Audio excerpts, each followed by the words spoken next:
jazz seemed to so much capture the absurdity of the modern world. Because, of course, the modern world had become absolutely absurd because of World War I.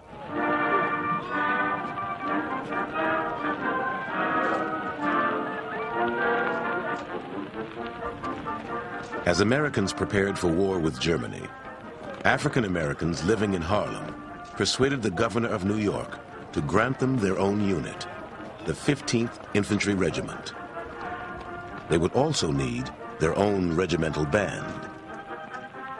The man who was asked to lead it was James Reese Europe, the best-known orchestra leader in New York, who had begun to incorporate elements of jazz into his infectious, syncopated ragtime music.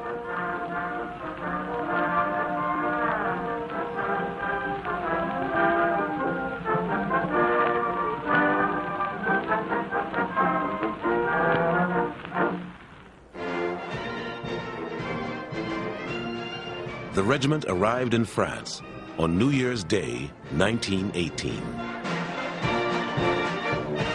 Europe and his men played the Marseillaise with such drive and excitement that the waiting French crowd took a while to recognize it.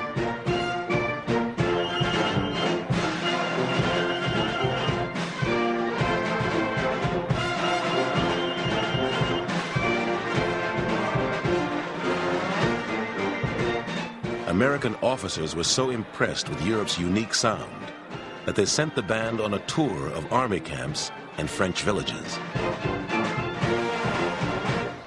They played French and American marches, plantation melodies, and the song Europe had made famous, the Memphis Blues.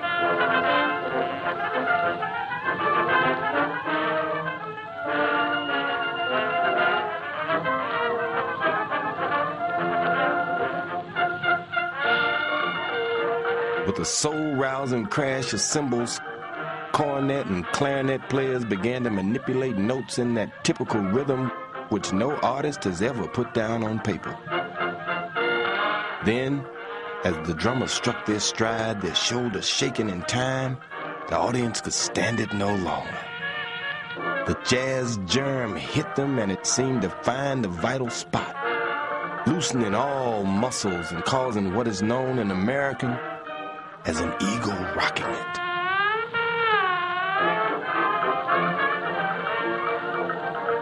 And I am satisfied that American music will one day be the world's music. Private Noble Sissel. French and British band leaders were convinced that Europe's men were using trick instruments. Otherwise, they said, such sounds were not possible.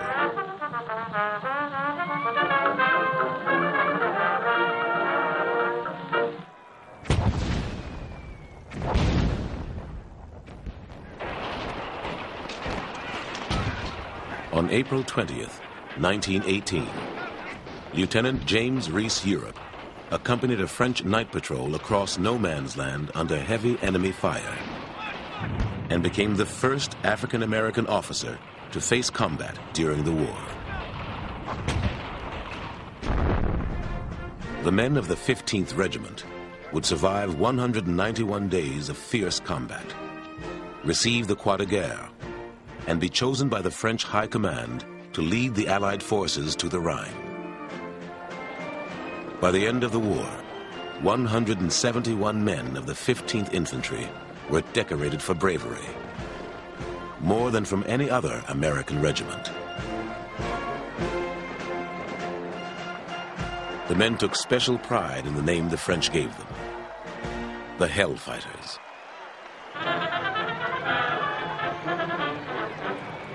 And when they came home at last in February 1919 for a victory parade up Fifth Avenue to Harlem, New Yorkers, black and white, poured into the streets to cheer them.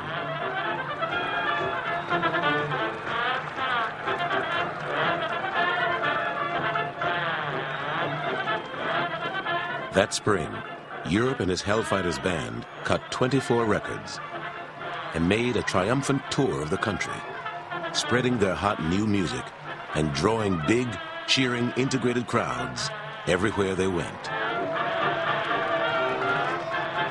And James Reese Europe is similar to many of the great figures in American music in that he's always trying to synthesize elements around him that seem to disagree.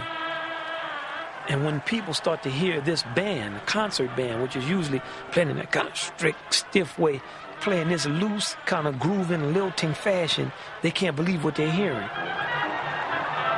Man, everybody is going crazy.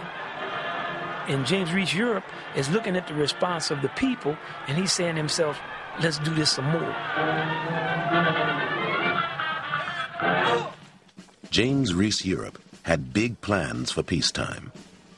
To merge jazz and ragtime into a wholly new kind of African-American music. We won France by playing music which was ours and not a pale imitation of others, he said. And if we are to develop in America, we must develop along our own lines. On the morning of May 9th, 1919, Europe was in Boston, scheduled to lay a wreath at the base of the memorial to the 54th Massachusetts Volunteers, the first black regiment to fight in the Civil War. But the evening before the ceremony, Europe was confronted by one of his drummers, a high-strung man named Herbert Wright. The two men had words. Wright accused his boss of treating him unfairly, then suddenly stabbed Europe in the neck with a penknife. That night, James Reese Europe bled to death. The loss was incalculable, said the New York Times. Ragtime may be Negro music, but it is American Negro music, more alive than much other American music. And Europe was one of the Americans who was contributing most to its development.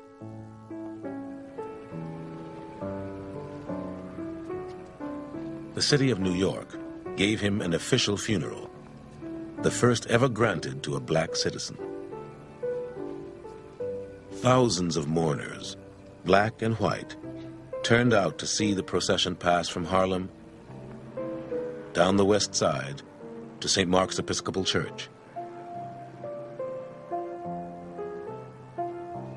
He took the colored of this city from their porters' places, said the priest, and raised them to positions of importance as real musicians.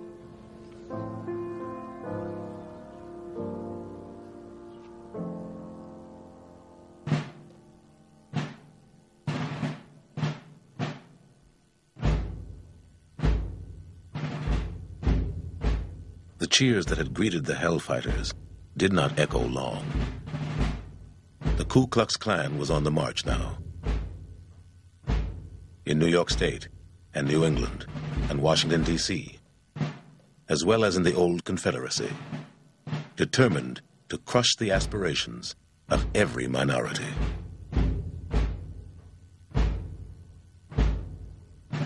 During the summer of 1919, African Americans were their most frequent targets.